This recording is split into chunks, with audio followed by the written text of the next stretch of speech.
Futuro 360 es presentado por Escenarios Hídricos 2030, Fundación Chile, Fundación Avina, Futuro Latinoamericano.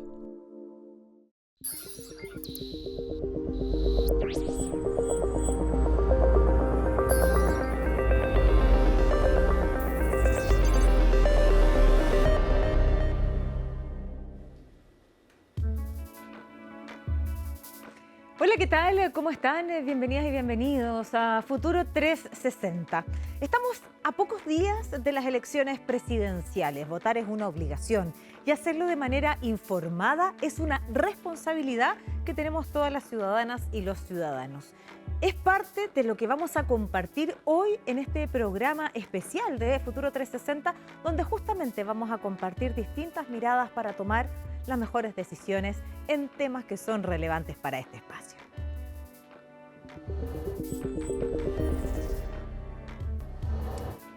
La crisis hídrica es uno de los principales desafíos ambientales y sociales de Chile.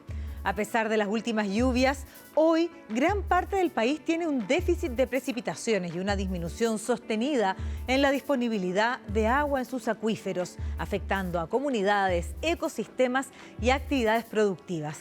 Y es que sin agua no hay vida, no hay comunidad, ni tampoco el tan anhelado desarrollo, porque toda actividad humana necesita agua. En medio de este escenario, la adecuada gestión y las políticas públicas cumplen un rol clave para definir cómo será el futuro de Chile. En esta materia, si uno es sustentable o literalmente uno desierto. En medio de un año electoral quisimos conocer las propuestas que tienen las candidaturas presidenciales que hasta hace unas semanas marcaban más en las encuestas. ¿Qué proponen para asegurar el acceso al agua? ¿Cuál es la mirada que tienen sobre la naturaleza? ¿Qué infraestructuras quieren priorizar? Es lo que quisimos explorar junto a Escenarios Hídricos 2030, que involucra a Fundación Chile, Fundación Avina y Fundación Latinoamericano, en un reportaje especial de CNN Futuro, Agua y Presidenciales, realizado por Camila Sumastre y Francisco Verdejo.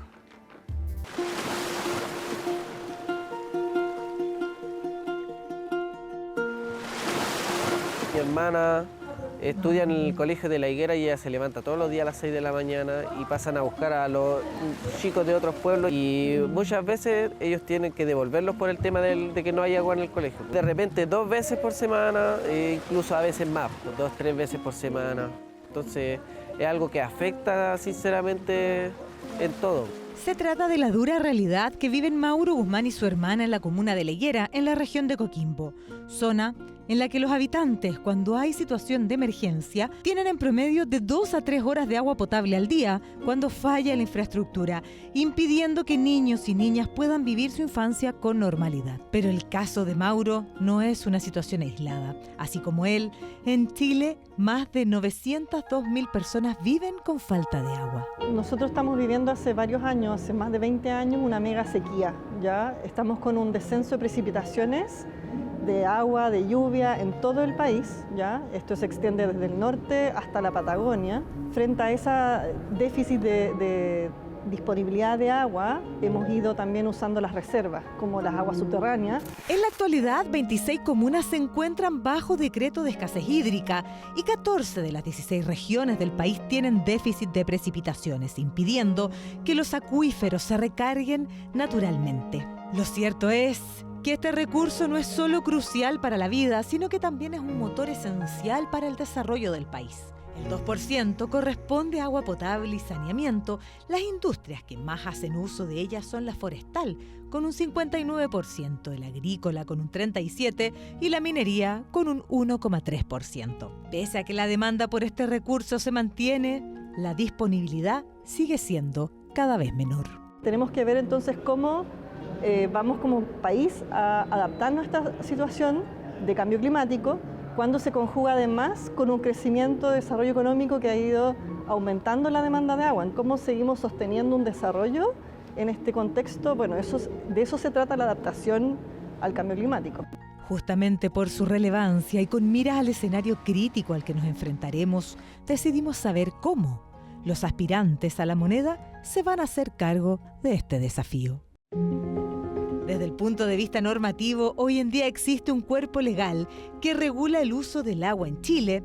Es el Código de Aguas, el que fue promulgado en 1981, a un año del cambio de la Constitución en plena dictadura. Este instrumento tuvo su última modificación en el año 2022 y define quién puede usarla, cómo se distribuye y cuáles son los derechos de aprovechamiento, el que en la actualidad sigue generando controversias. Es una concesión, ¿ya? Nosotros la transformamos en un derecho de aprovechamiento del agua, pero a la larga es un trato que existe entre el Estado y un privado para poder utilizar el agua fuera de su cauce natural. Y se construye en este contexto bastante liberal que le da muchas herramientas a los privados respecto del Estado. Hoy en día tenemos la atribución, digamos, desde el Estado de regular los usos en caso de tener un momento de sequía, de escasez de agua. Entonces, el primer uso va a ser siempre el consumo humano, la segunda prioridad de los ecosistemas y en tercer lugar los sectores productivos. Uno de los puntos centrales fue establecer que el agua es un bien de uso público,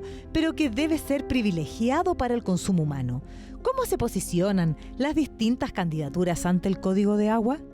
No es parte de las prioridades del gobierno, pensando en los 4 años de gobierno, avanzar necesariamente en cambios normativos en la materia. O sea, valoramos todas las modernizaciones que han habido en materia del Código de Agua y la discusión sobre cómo se regula el recurso hídrico en Chile, porque estábamos bastante atrasados. De hecho, a propósito de todos los debates constitucionales, quedó en evidencia que el país estaba al debe. Afortunadamente, una de las políticas públicas que fue aprobado con transversalidad casi unánime del Congreso de ese momento, después de más de 10 años de discusión. Si en el camino podemos encontrar un diagnóstico que hay cosas que modificar, por supuesto que lo vamos a impulsar, pero por ahora existe una institucionalidad, tenemos que implementarla y tenemos que respetarla entre todos. Nosotros no pretendemos introducir nuevas modificaciones normativas o regulatorias legales para darle tiempo a esta nueva reforma que se hizo, ver cómo funciona y habrá tiempo de evaluar y ver si es que fuera necesario introducir más cambios.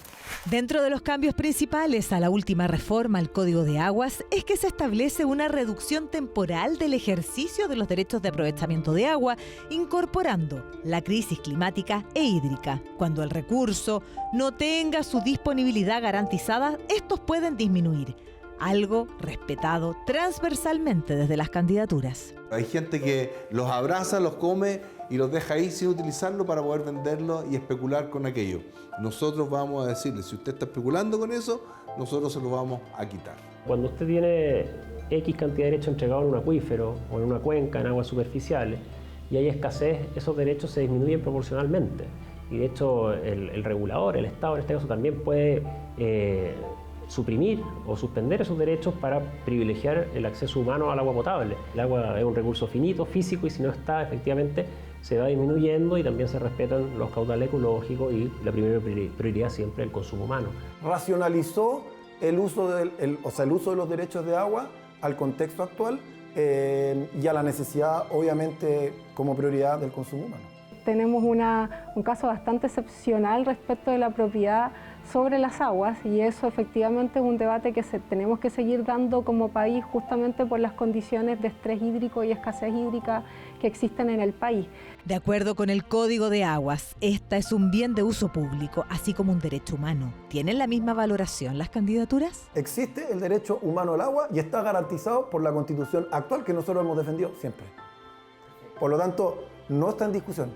Otra cosa es cuál es la mejor forma, el sistema jurídico que nos permite una correcta distribución del agua. El agua es un derecho humano, el agua en Chile es un bien nacional de uso público, que le pertenece a la nación toda, digamos, y lo que hace el Estado le otorga a los particulares la posibilidad de aprovechar esos derechos para darle usos beneficiosos para la sociedad como el consumo humano, como la agricultura, la industria, en fin. En el programa Janet Jara estábamos hablando del agua como un derecho humano, y eso nos parece esencial y además de que es un bien que hay que proteger. Partimos desde la definición de que se trata de un derecho humano, por eso tiene que ser accesible, tiene que estar disponible y lo tenemos que también cuidar. Ambos, son los dos, porque tú no puedes decir que yo tenga el agua que necesito gratuitamente porque soy humano. No, es un producto que cuesta producirlo y que cuesta distribuirlo.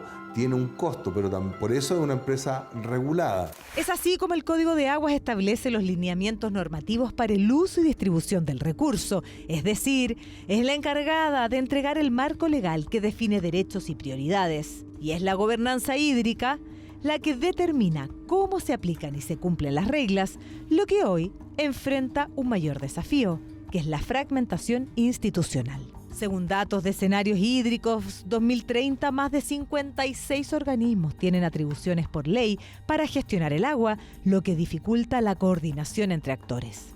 Y eso genera descoordinación o en algunos ámbitos vacíos en ciertas funciones y se necesita, digamos, un ente de coordinación, una autoridad nacional que coordine a todos los organismos públicos que tienen atribuciones para ordenarlos bajo un trabajo común, digamos, una hoja de ruta, ¿cierto?, común. Ahí hay una oportunidad muy grande de coordinación, que además es una oportunidad de eficiencia, en el fondo, de reducción de recursos utilizados a veces para hacer cosas similares por distintos actores. Es imposible tener una institución dedicada solo al agua, porque el agua toca demasiados ámbitos de la vida nacional, ¿ya?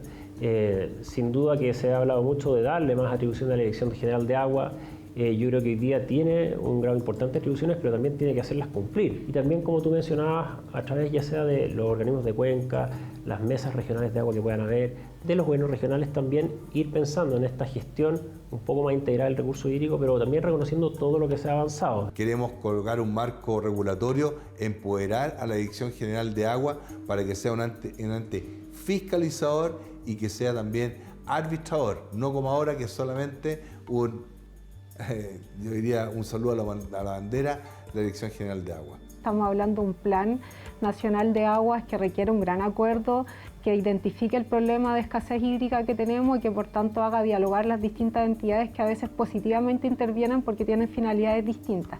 Y otra tiene que ver con la gestión específica del recurso hídrico a nivel local. Y hoy día creemos que la mejor gobernanza para ello es la gobernanza a nivel de cuenca. En los 4 años que tenemos de gobierno, yo creo que sería un poco arriesgado decir que lo vamos a cambiar. Creo que va a ser necesario, pero en el mediano plazo poder aunar ciertas competencias para que el uso del agua, para que la administración del agua sea más eficiente.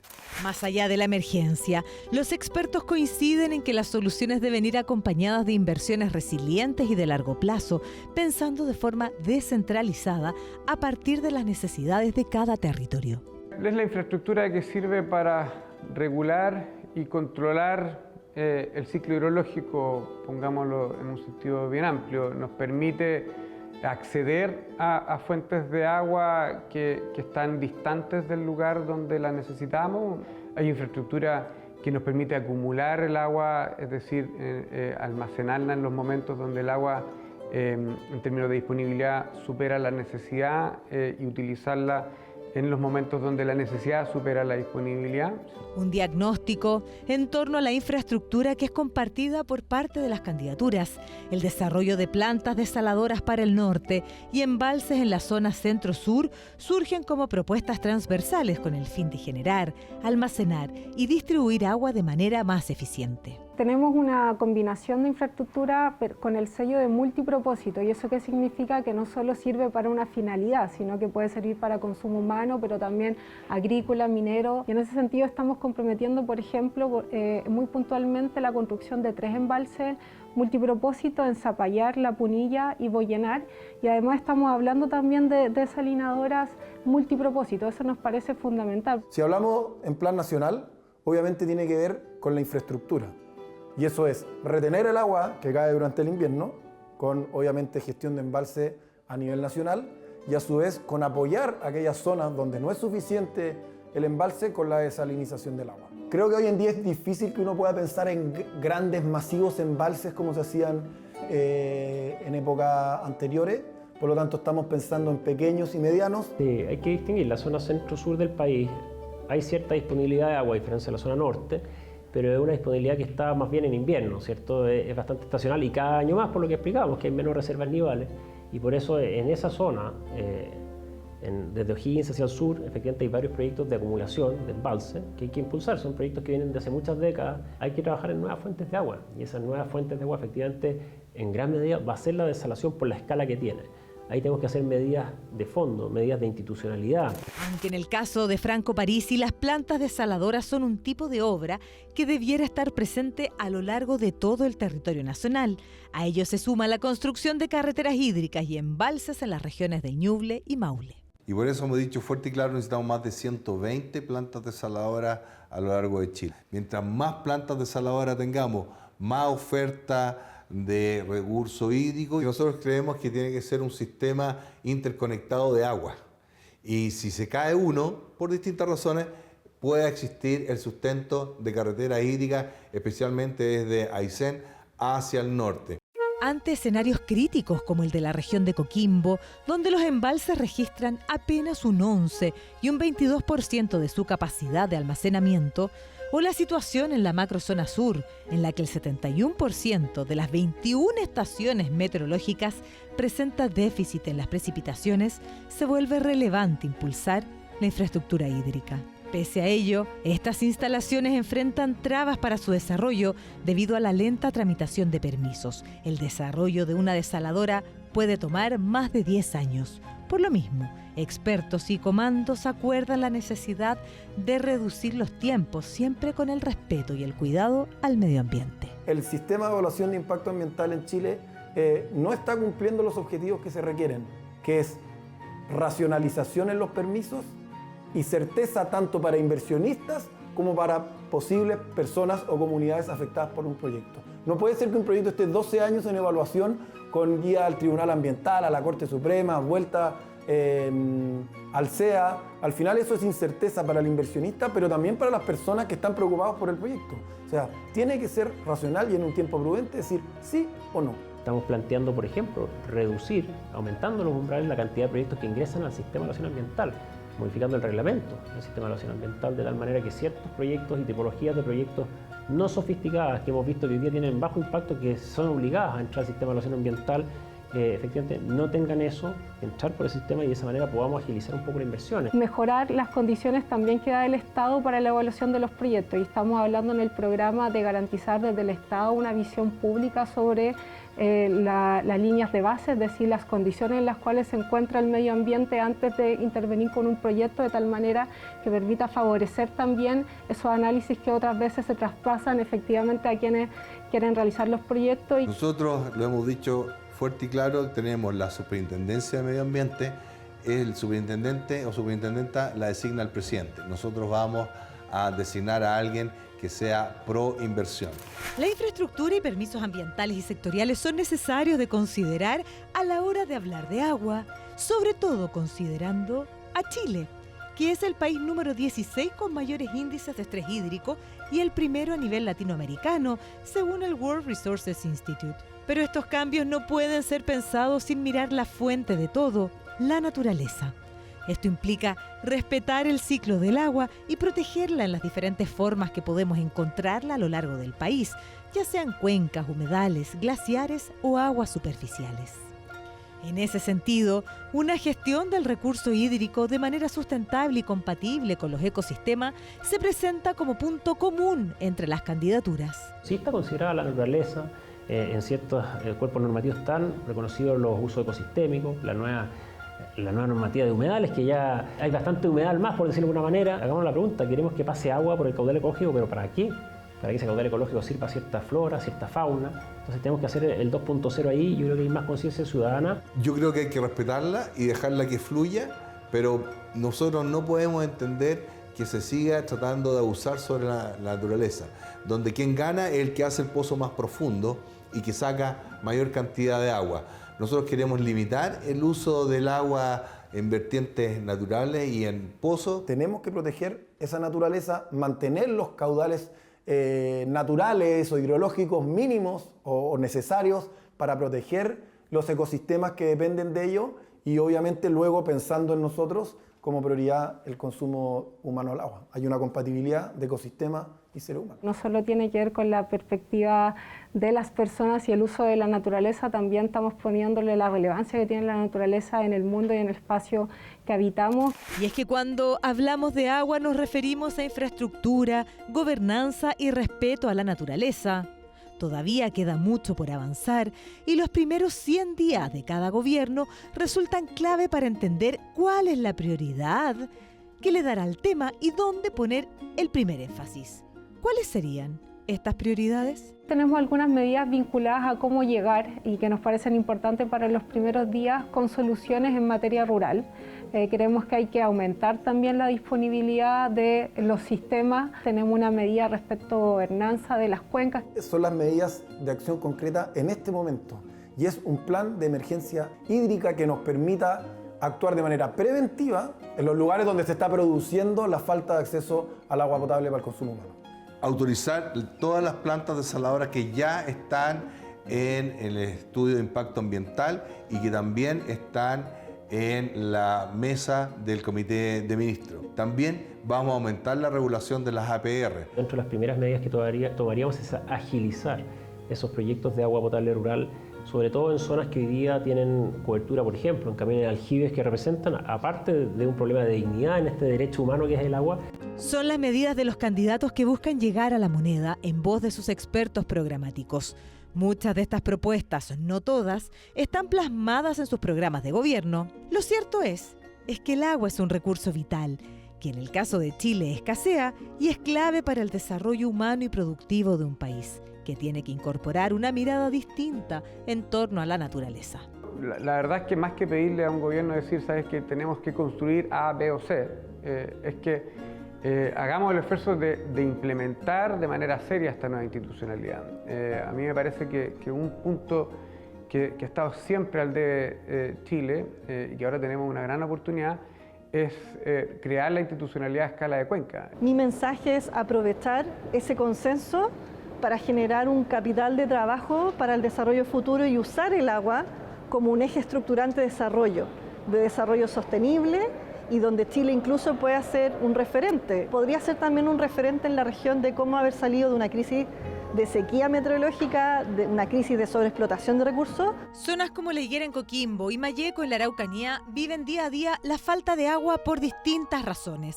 Es un problema latente no hacerse cargo de la gestión y de la crisis hídrica y así no perpetuar la historia como la de Mauro y su hermana, que en ocasiones ven reducidas las horas de escuela por la falta de agua.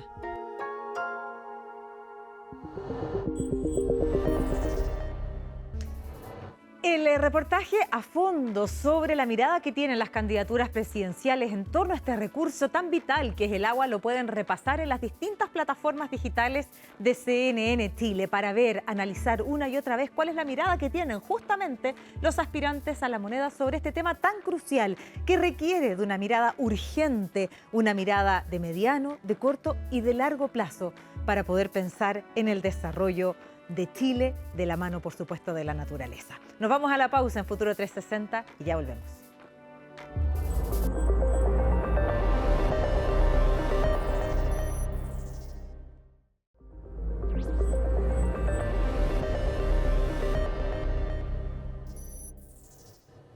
Bien, pues estamos ya de regreso y vamos a hablar de actividades abiertas y disponibles para poder conectar con las multidisciplinas que existen y confluyen en un lugar tan especial como es Valparaíso. Puerto de Ideas nace en el puerto principal de nuestro país, cumple 11 años, dejando además, cosechando y ya sembrando mucho de lo que han realizado para poder presentar a la comunidad la importancia de la cultura en tu más amplio sentido. Queremos conversar sobre lo que viene en esta nueva edición en su versión de Valparaíso y está con nosotros Chantal Signorio. Ella es presidenta de la Fundación Puerto de Ideas, fundadora, pero además directora de Puerto de Ideas. Chantal, un gusto conversar contigo. Muchas gracias, un gusto estar acá nuevamente.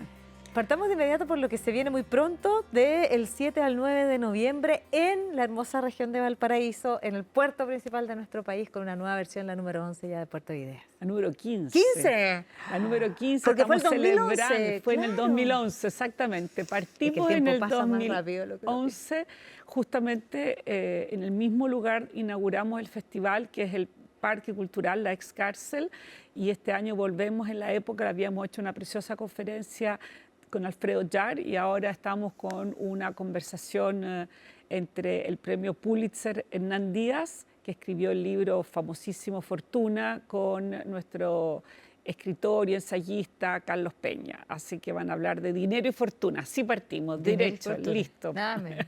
Nada menos. Nada menos. Dinero y poder, perdón, dinero y poder. En la ex cárcel de Valparaíso, que es un Así lugar, es. sabemos, lleno de culturas, donde sabemos han confluido muchas cosas, pero además esto incluye varios lugares de Valparaíso y son varias puestas en escena, pero que tienen una mirada importante. Y efectivamente, desde el 2011 han pasado 15 años ya de esta versión. ¿Cómo lo ves en perspectiva?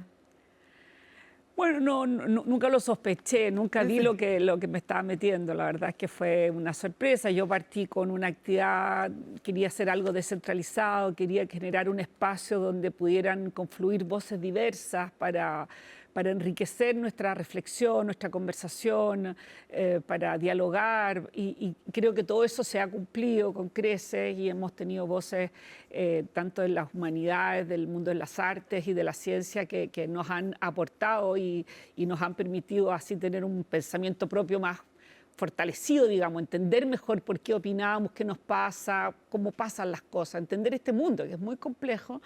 Y eso hicimos, queríamos escuchar a las personas personalmente, verlas también en su dimensión más física, digamos. Y eso es lo que trató de generar Puerto Idea en ese momento y creo que estos 15 años demuestran que estaba bien hacerlo, que era una buena idea, digamos, este Puerto de Idea y que...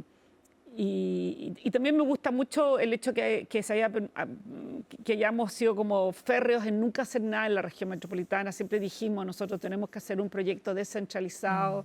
Santiago no es Chile. También nos dimos cuenta a veces que las capitales regionales un poco también absorben un poco todo. Es que existe ese centralismo en las centralismo regiones. regional. Entonces tenemos todo un programa educativo en que salimos a las diversas comunas de la región. No todo pasa en Valparaíso. El programa sí, pero los días previos y posteriores nuestros invitados van a muchas partes distintas, a bibliotecas, a centros culturales, a liceos, etcétera, a compartir también su trabajo y su conocimiento. Así que...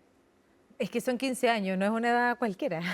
No es una edad cualquiera. Y cuando uno habla justamente de Puerto de Ideas, uno habla de que un país descentralizado es posible. Son aquellos espacios, aquellas reservas donde nos dan cuenta que vivimos en un centralismo asfixiante, que aquellas personas que somos de otras regiones, que hemos visto de cerca el desarrollo de este tipo, donde se pone en valor, en este caso, todas las de capitales regionales, Antofagasta, Valparaíso, en este caso, donde es posible, donde efectivamente invitados de talla mundial vienen a lugares alejados del centro, donde hay el desarrollo de conocimiento en lugares que son distintos al centro y que ustedes bien ponen en valor. ¿Cuál es la satisfacción y cuál es la misión que quieren seguir cumpliendo? Porque cuando uno cumple 15, quiere cumplir 15 más. Claro. Así como un poco como una batuta, digamos, es decir que de la región metropolitana van a Valparaíso, van a Antofagasta, y no siempre tenemos que de las regiones venir a Santiago para disfrutar. Que pareciera que es como el flujo... Es como que fuera como en el imaginario, es como que es solamente en un sentido y en vez se puede hacer en ambos sentidos y eso es bueno. El turismo cultural, como se llama, es un estupendo turismo, así que siempre bienvenido. Y así que hay que promover más eso. Me gusta que Puerto Idea esté en esa línea. Tenemos grandes socios en la región de Valparaíso que nos acompañan. Quiero mencionar especialmente la Universidad de Valparaíso, una universidad pública que se la juega por lo que está pasando en su región. La municipalidad ha sido muy empática, ha trabajado muy bien, así que hay muchas energías buenas en las ciudades, en las provincias en las regiones que hay que aprovechar y seguir en eso, seguir otros 15 años. No sé si yo voy a poder, pero sí, alguien seguirá. Claro, porque de todas formas cuando la fundación, tú bien decías, lo que hace Puerto Idea, bueno, vamos a hablar de un festival específico que viene este fin de semana, con programas detallados que ustedes van a poder repasar, pero finalmente es un trabajo que se hace permanente durante todo el año y que pone en valor a aquellos lugares que muchas veces son la puerta de entrada y salida de la mayor, no sé, reservas productivas de Chile. Sí. Lo hacen en Antofagasta, lo hacen acá también, y dejar de mirar a esos espacios solo desde ese punto de vista tiene muchísima riqueza. Y eso es lo que también pasa en Puerto Ideas Valparaíso. Así es, y a los invitados internacionales les encanta ser invitados a Valparaíso. Valparaíso, Chile todavía yo siento que no lo ha puesto en el lugar que le corresponde. Es mucho más que una comuna de Santiago, de Chile, es mucho más que el patrimonio de la humanidad.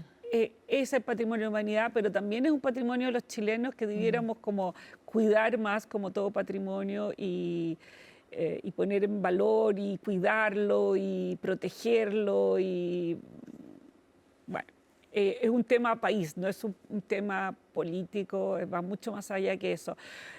No solamente de la gente mayor, pero yo invito a gente joven y me dicen, ¡ay, qué maravilla! Toda la vida, no sé, he leído de Valparaíso, mi abuela me contaban historias, en el colegio nos hacían no sé qué, o sea, todos tienen algo con Valparaíso. Valparaíso está en la memoria de todas las personas que yo he contactado a lo largo de estos 15 años. Es muy impresionante eso. Yo creo que no hay una cosa chilena tan fuerte, sí, quizás la Isla de Pascua, pero Valparaíso es lejos lo que más se conoce de Chile es Valparaíso. Y bueno, y bien vale ponerlo en valor y es lo que va a ocurrir también este fin de semana de 7 al 9 de noviembre con una nueva versión de Puerto de Ideas. ¿Qué nos trae de bueno? ¿A qué nos vas a invitar?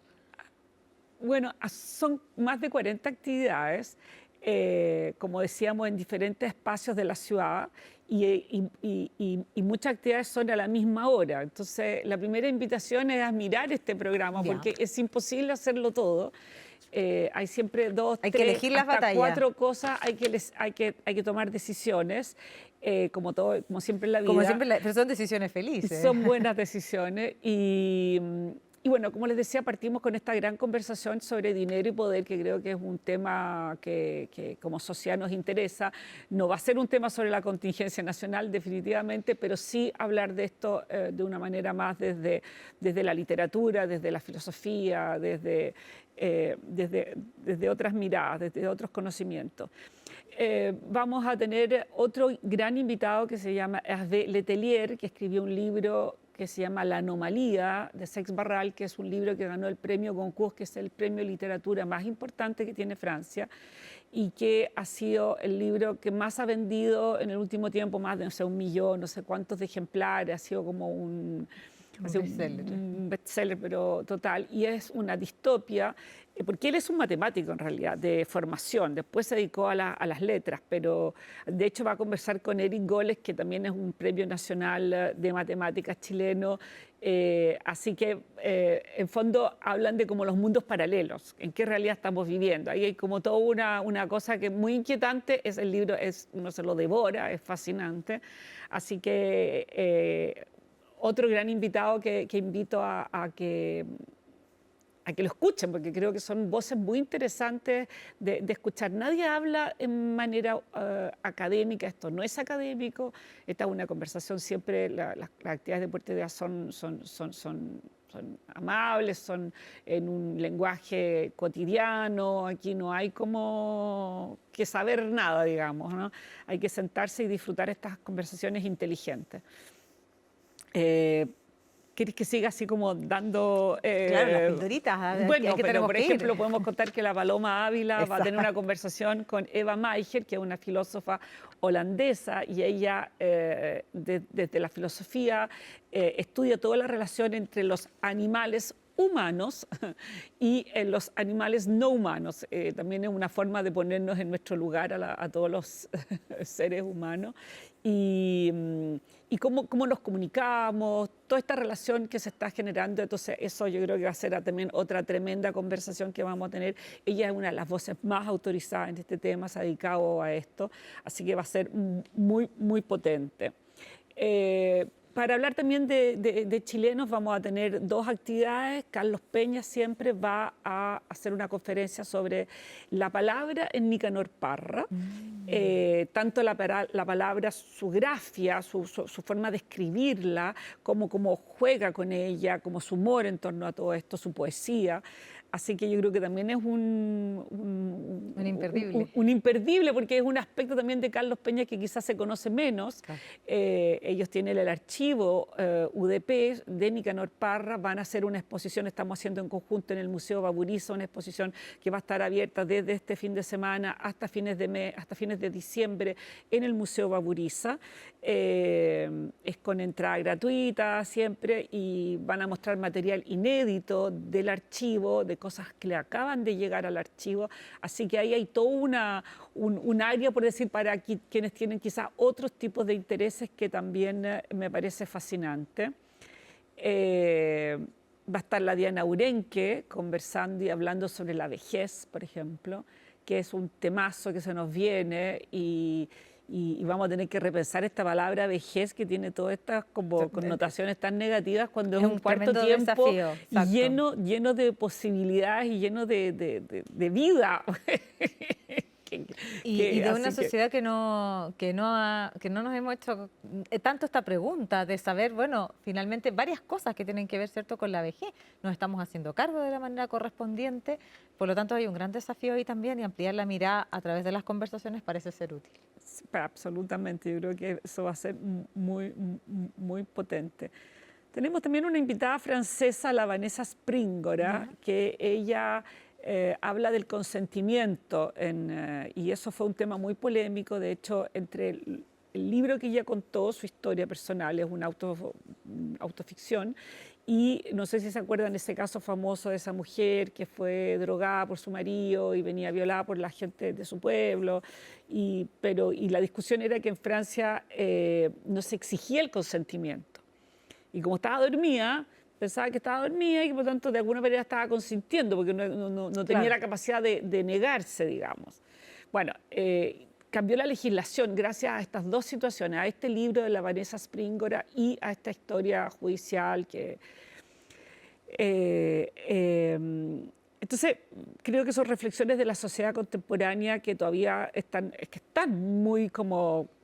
Imagínate que están recién cambiando la legislación en Francia, un país de vanguardia en los derechos humanos y todo eso, en los movimientos feministas, así que también creo que esa voz es muy interesante y también todo el concepto de la autoficción, cómo escribir sobre uno mismo porque uno lee ese libro y no hay odio, no hay resentimiento, sino que hay búsqueda de entender, hay búsqueda de contar también para que no vuelvan a pasar estas cosas. Es un tono muy interesante, un libro cortito, yo lo recomiendo porque a veces uno dice, ay, pues estos libros como que me van a dejar dañada. No, estos libros, el tono que ella tiene es un tono muy interesante. Mira, el programa es nutrido, son más de 40 conversaciones, por lo tanto me encantaría detallarlas todas. Yo ya me quiero inscribir en todas las que dijiste, pero en Puerto de Ideas, en la versión en internet, pueden encontrar todo el programa para poder inscribirse. En lo práctico solo hay que ir, ¿no? Hay que reservar. ¿Podemos encontrar? Hay 3 formas de participar. Como digo, en puertoideas.cl está todo descrito. Hay actividades que son gratis y solo hay que llegar, como dices tú, y sentarse y disfrutar, como la inauguración. Hay otras actividades que tienes que inscribirte, como los cafés filosóficos, como el concierto de órgano con la Miriam Singer, que va a hacer una conferencia de Bach a Queen sobre los órganos. O sea, por eso digo, está lleno de cosas entretenidas el programa. Y hay otras actividades que son pagadas, valen 2.000 pesos, pero es la forma que tenemos de ordenar nuestras salas y le pedimos a la gente que haga eso, que no es para financiar el festival, es para saber qué público tenemos y a dónde lo tenemos, porque si no tenemos que ordenarnos, si no se cierra la sala.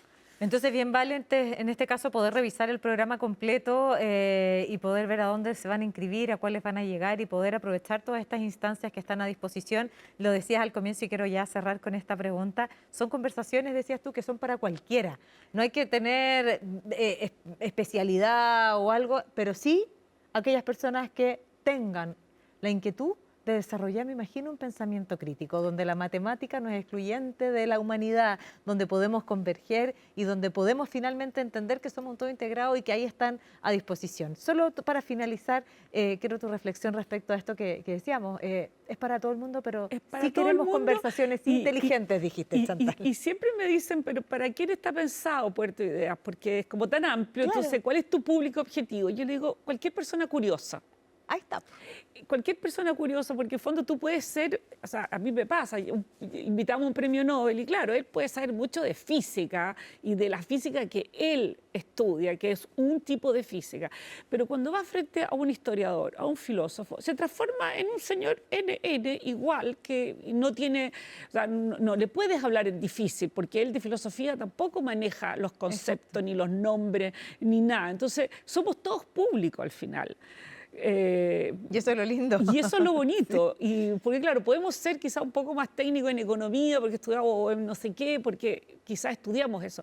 Pero frente a todas las otras materias somos NN, somos públicos, todos somos públicos. Y por lo tanto, eso lo saben nuestros invitados y saben que no le están hablando a sus colegas, le están hablando a un público curioso, que sí nos va a preguntar, que va a interactuar, que quizá ha leído, quizá no ha leído sus libros y los va a leer después, y quizá tampoco los va a leer después porque tampoco les pareció interesante. Y está todo bien, está todo dentro de lo que... No todas las experiencias pueden llevarte a espacios magníficos. Exacto. Algunos tú dices, no, esto no. Y está bien ese, pero es un no informado. Es eso. Es un no informado. Pero fui. A eso es lo que vamos. Y eso nos ayuda también a derribar muchas barreras en torno a ciertas cosas. Y eso es fundamental, así que aprovechar la instancia del 7 al 9 de noviembre, además en la linda región de Valparaíso, en el puerto principal de nuestro país, así que no se lo pierdan. Gracias, Chantal, por la conversación, por venir a presentarnos esta invitación. Y me quedo con dos cosas. La curiosidad es clave y desarrollar el pensamiento crítico. Nada más es lo que necesitan para poder luego ahí entrar a la web, ver a dónde se quieren inscribir para que puedan llegar al lugar preciso el fin de semana. Gracias, Chantal. Gracias. Y éxito en este nuevo desafío. Bueno, a ver si te animas y vienes. Yo me encantaría, porque además es mi región, por eso le digo tantas veces lo linda que es, así que a ver si puedo acompañarlos en alguno de esos espacios. Feliz. Bien, pues, y nosotros vamos a ir a una pausa. Acuérdense en este espacio revisar Puerto Ideas en la versión en internet, conocer el programa para ver entonces cómo podemos ocupar esos espacios. Y ya volvemos con más Futuro 360.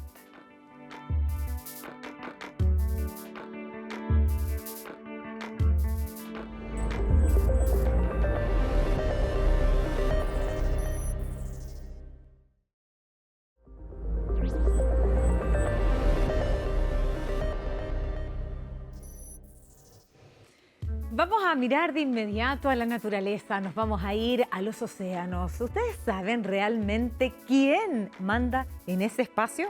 Muchos pensarían tal vez en el tiburón blanco o la ballena azul, pero ¿saben quién es el verdadero rey? O mejor dicho, la verdadera reina es la orca. Majestuosa, veloz y sorprendentemente inteligente. Esta criatura no solo impresiona por su fuerza, sino también por su mente. A pesar de que ha sido denominada en el mundo marino como la ballena asesina, la orca en realidad pertenece a la familia de los delfines. ¿Pueden creerlo? Puede llegar a medir más de 9 metros y pesar hasta 6 toneladas. Pero lo más asombroso está en su cerebro. Posee una de las estructuras cerebrales más desarrolladas del reino animal, específicamente en las zonas relacionadas con las emociones, la empatía y la comunicación. Imagínense, espacios claves para el mundo de hoy. Esto le permite tener un sentido de comunidad muy elevado. Viven en grupos familiares muy unidos, llamados pods. En ellos, cada orca tiene un papel, una voz y una historia. De hecho, cada grupo tiene su propio dialecto, un lenguaje que solo sus miembros entienden, como si cada familia hablara su propio idioma. También cooperan para cazar, se enseñan unas a otras y cuidan a sus crías con una gran ternura, mostrando una organización social tan compleja como la nuestra. Pueden creerlo, las orcas son viajeras incansables, capaces además de recorrer miles de kilómetros por todos los océanos, desde las frías aguas del Ártico hasta las costas de Chile. Y aunque su aspecto impone respeto, no se han registrado ataques a humanos en libertad, más bien parecen observarnos con la misma curiosidad con la que nosotros las miramos. Y es que ellas, sin duda, son unos seres fantásticos.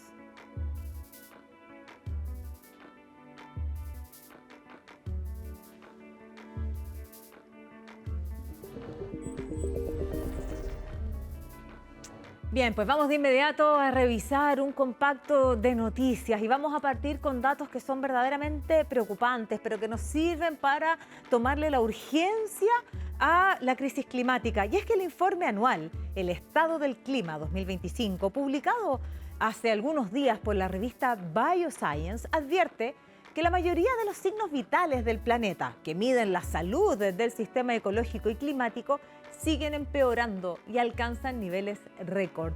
El 2024 fue el año más caluroso y jamás registrado y probablemente el más cálido de los últimos 125.000 años. Datos como el aumento de los gases de efecto invernadero, el alza de la temperatura global, la pérdida de hielos en los polos y glaciares, la deforestación, los desastres naturales y la pérdida de especies siguen mostrando una tendencia muy negativa. Según el informe, 22 de los 34 signos vitales del planeta ya están en sus niveles récord. Aún así, los expertos aseguran que todavía se puede reducir el daño, queda esperanza, que es lo importante, incluso si no se logra el objetivo de la temperatura establecido en el Acuerdo de París hace 10 años. Los investigadores destacan que cada fracción de grado que se evita cuenta para el bienestar humano y ambiental. Retrasar las acciones solo traerá mayores costos y daños, mientras que actuar rápido y en conjunto puede generar beneficios inmediatos para las comunidades y también los ecosistemas que sabemos son tan resilientes. También destacan que las energías renovables como la solar y la eólica podrían generar hasta el 70% de la electricidad mundial en el 2050 y que dejar atrás los combustibles fósiles sería una de las mejores formas de frenar el cambio climático.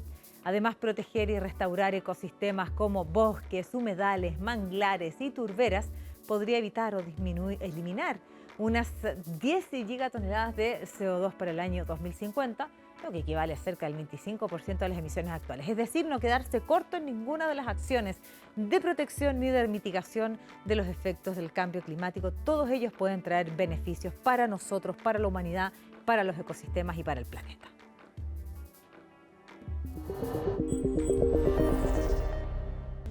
Y la Seremi de Salud de la región de O'Higgins informó un aumento en los casos de rabia detectados en murciélagos durante el año 2025.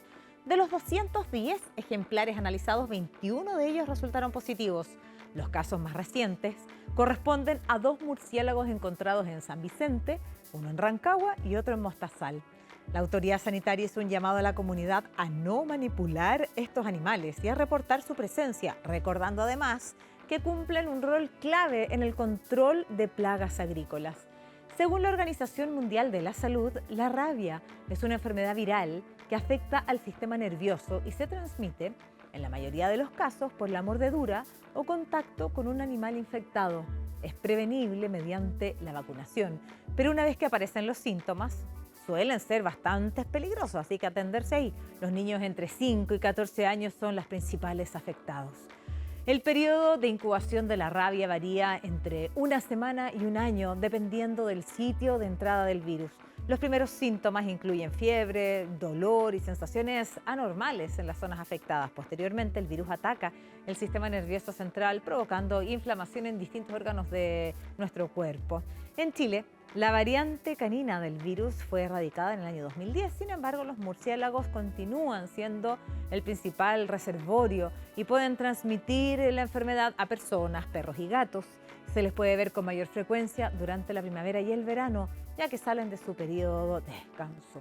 Además de estas épocas de calor, suelen ir en busca de lugares más frescos. Así que atención ahí y prevención al llamado que hacen desde la Seremi de la región de O'Higgins, estar atentos, consultar, reportar.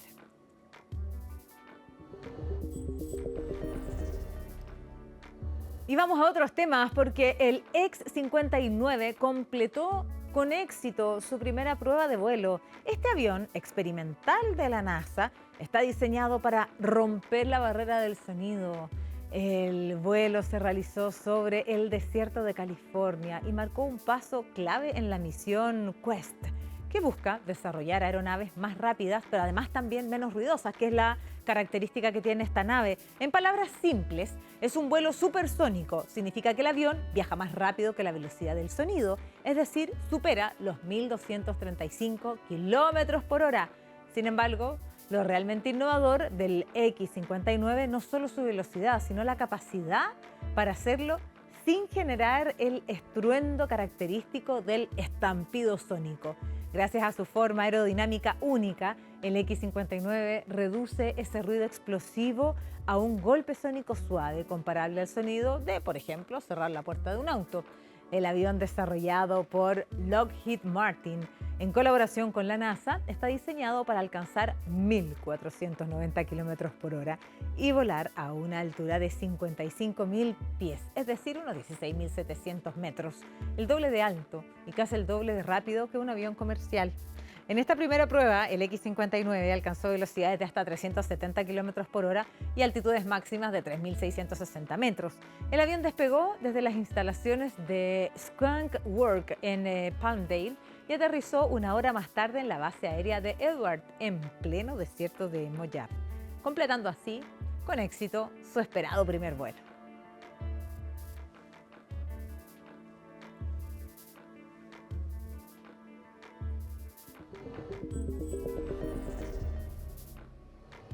Empezamos a despedir la presente edición de Futuro 360 recordándoles una vez más la importancia de poder acercarnos a las urnas de manera informada. Hemos hecho esfuerzos significativos para poder poner sobre la mesa antecedentes y ustedes tomar las mejores decisiones. En este caso, con una mirada específica puesta en la importancia de cómo manejar el recurso hídrico, cuáles son las infraestructuras disponibles, cuál es la mirada que tienen las candidaturas sobre la naturaleza, tema que pueden repasar también a través de nuestras distintas plataformas digitales donde vive permanentemente el contenido de Futuro 360. Por mi parte, muchísimas gracias y nos encontraremos en una próxima.